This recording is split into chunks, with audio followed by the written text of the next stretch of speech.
Assalamualaikum warahmatullahi wabarakatuh.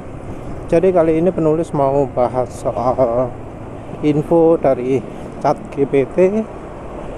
Ya tentu ada alternatif AI yang lain dengan ilmu-ilmu soal oli mesin. Jadi contohnya ya, kan ada bro yang ngomong bahwa kalau oli mesin itu nggak bagus ya, nggak perlu ya uji panggang oli. Dia menjelaskan faktornya ini gitu ya. Penjelasannya terstruktur, cuma ya seperti biasa asal ngomong ngawur.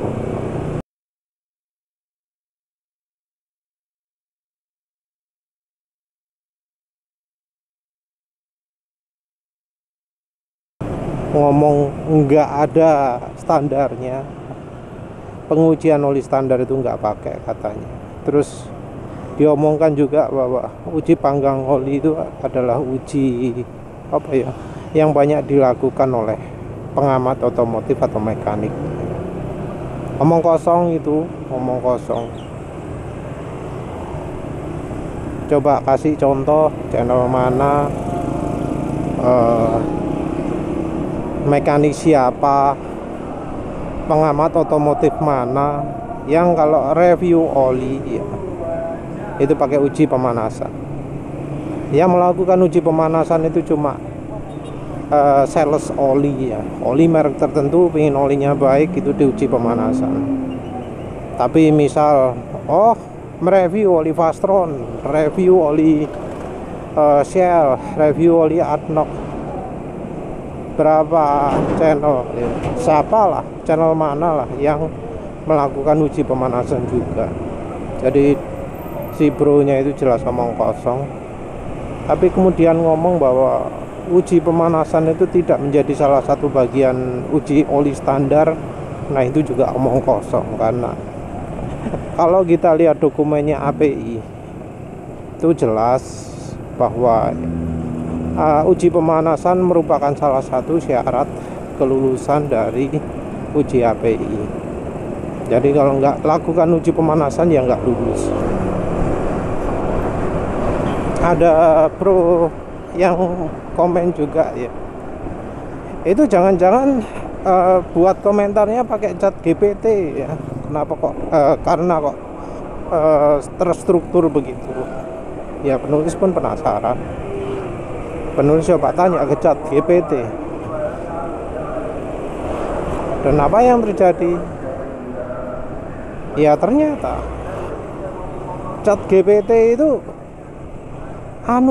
malah ngomong bahwa uji pemanasan itu penting. Karena kata-katanya kurang sama ya, penulis pun coba tanya lagi dengan kata-kata uji panggang oli. Penulis ajukan 2 pertanyaan yang arah pertanyaannya itu meragukan keabsahan uji panggang oli. Jadi penulis sekalian mencantumkan uji panggang oli itu berarti nggak perlu ya, gitu ya. Ternyata malah ChatGPT-nya ngomong bahwa sebaliknya, yang namanya uji pemanasan oli itu sangat penting untuk menentukan kualitas oli. Ya penulis nanti cantumkan lah jawabannya apa.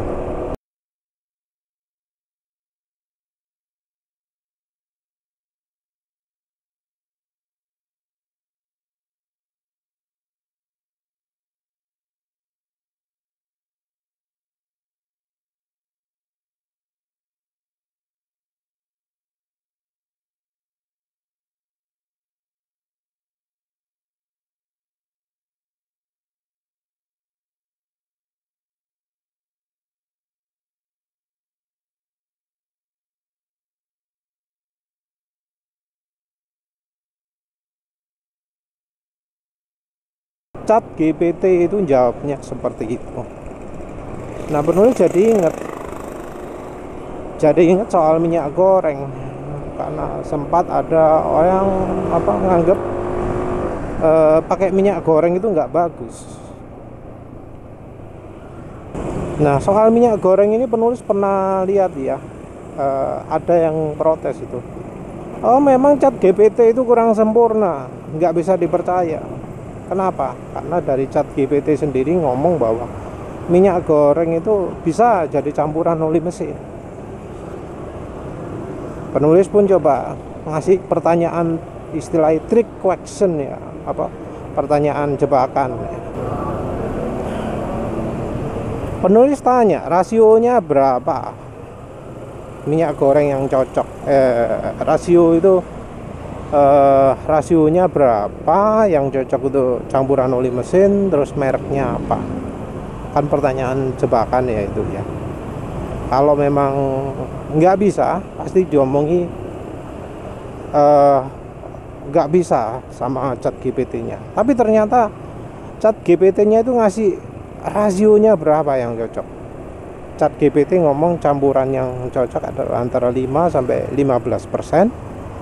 Terus untuk merek nyebutkan Derby, Wilmar, sama satu lagi apa gitu ya. Jadi entah sumber informasi ChatGPT dari mana, tapi dia jawabnya seperti itu. Nah, mungkin ada ya yang ngomong, oh ChatGPT itu nggak bisa dipercaya. Ya sebenarnya kita itu bisa ya merubah pendapatnya ChatGPT atau AI manapun. Tapi ada syaratnya. Kita harus ya bisa mengarahkan logikanya sehingga jadi benar gitu ya. Kita harus jalan satu-satu mulai dari awal sampai akhir yang mengarahkan logika kita. Tapi itu ada satu lagi syaratnya. Harus ada sumber yang beredar di internet relevan. Seperti itu. Dan ya contoh kasusnya pernah penulis jelaskan ya. Dan di channel Kupas 2 penulis posting video yang bantah ChatGPT ya, yang ternyata entah ChatGPT atau apa itu, dia bisa mengoreksi jawabannya. Kalau nggak salah soal bulan.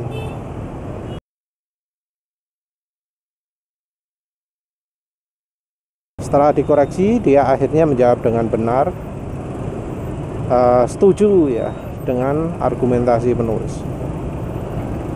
Tapi ya itu kita harus mengarahkan satu-satu ya jawabannya ya.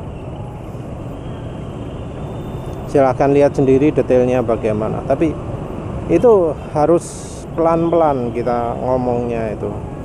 Dan semua omongan yang dipakai sebagai buktinya harus betul-betul logis ya, dan ada dasarnya dan sesuai dengan pengetahuan yang ia ketahui. Jadi mengarahkan ChatGPT untuk lebih logis gitu ya.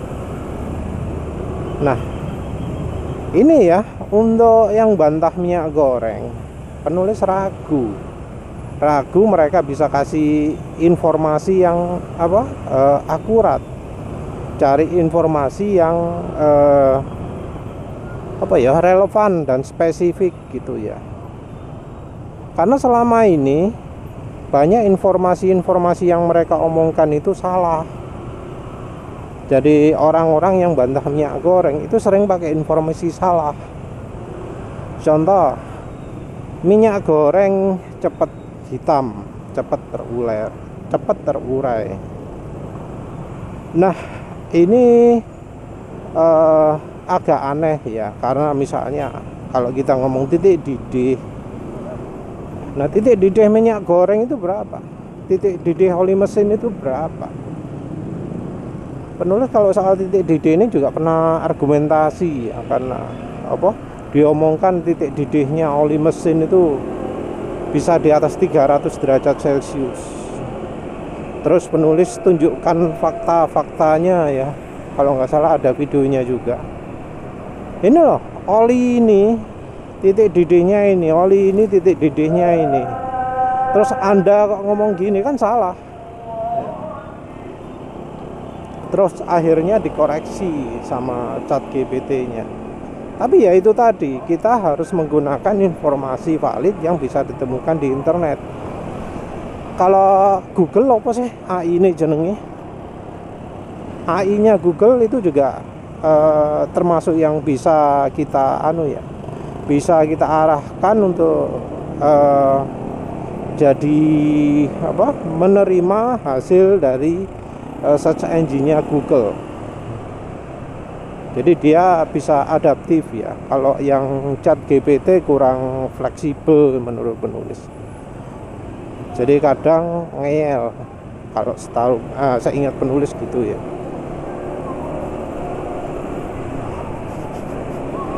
Jadi kalau misal ada ChatGPT ngomong minyak goreng mudah rusak, kita bisa konfrontasi dari sisi flashpoint, dari sisi titik didih, dari sisi apa maneh ya.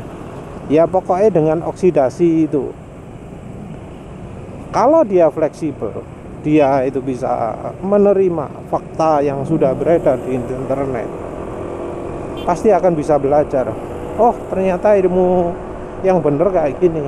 Dia akan mau menerima. Terus soal apa maneh? Titik didihnya minyak goreng juga. Kadang juga AI itu salah. Karena ngomong mudah beku, padahal contohnya minyak jagung itu PowerPoint-nya minus 30 berapa gitu ya, termasuk rendah, mungkin 33 kalau nggak salah. Tapi yang jelas kalau kita lakukan uji pembekuan, nggak beku minyak jagung itu di suhu kulkas ya. Untuk kekentalan juga kita kadang harus mengarahkan jawabannya. Kita harus rotok muter-muter untuk menemukan jawaban yang tegas dari AI ya, karena kadang informasinya nggak bener. Pemaneh ya wes lah, kira-kira itu. Jadi selama kita bisa mempunyai informasi yang ada sumbernya, jelas linknya di mana, yang namanya AI itu bisa menyesuaikan diri, bisa merubah jawabannya. Nah, yang anti minyak goreng ini bakal kesulitan, karena selama ini penelitian itu menyebutkan bahwa yang namanya minyak goreng itu bisa membuat oli mesin itu jadi lebih licin, lebih minim friksinya, lebih berkurang friksinya, lebih berkurang ausnya. Walau nggak semua hasil positif, ada juga yang negatif, tapi dengan mengarahkan ke yang positif itu bisa nanti mengakui bahwa ada kemungkinan minyak goreng itu jadi campuran oli mesin. Nah, kalau yang anti ngomong nggak bisa jadi oli mesin, bakal sulit yang membuat hasilnya gitu loh. Karena kebanyakan hasil penelitian itu ngomongnya adalah berpotensi,